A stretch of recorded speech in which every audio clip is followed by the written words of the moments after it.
everyone, welcome to Helen Unfiltered, the podcast where we take history's most understood figures and try to figure out what was really going on.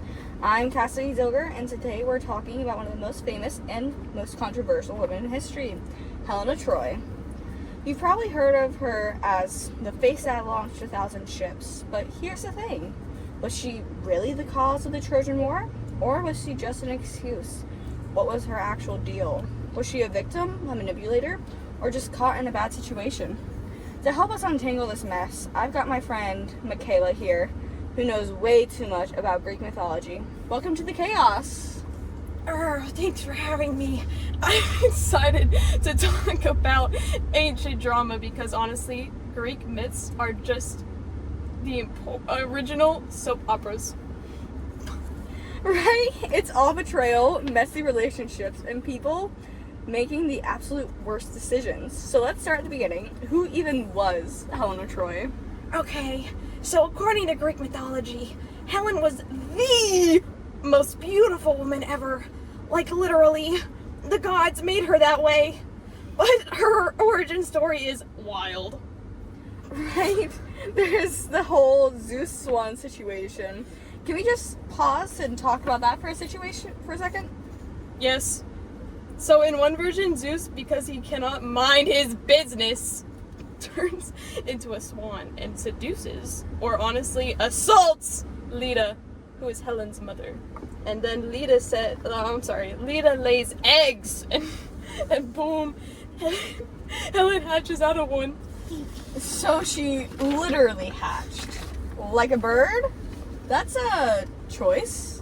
Yeah, Greek mythology never does anything that's normal. But there's another version where she's the daughter of Zeus and Nemesis, the goddess of revenge. Which honestly makes more sense because her entire life is just men making bad choices and blaming her for it. That's really real. Okay, so fast forward real quick. Helen grows up and she gets married to Menelaus, the king of Sparta. But then Paris, the Trojan prince, comes into the picture. What happens there?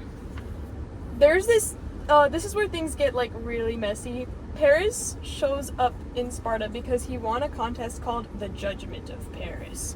Basically, three goddesses, Hera, Athena, and Aphrodite, asked him to judge who was the most beautiful. They all tried to bribe him and stuff, and Aphrodite promised him the most beautiful woman in the world, so he picked her. And Paris obviously said, say less, because it's Aphrodite. Exactly.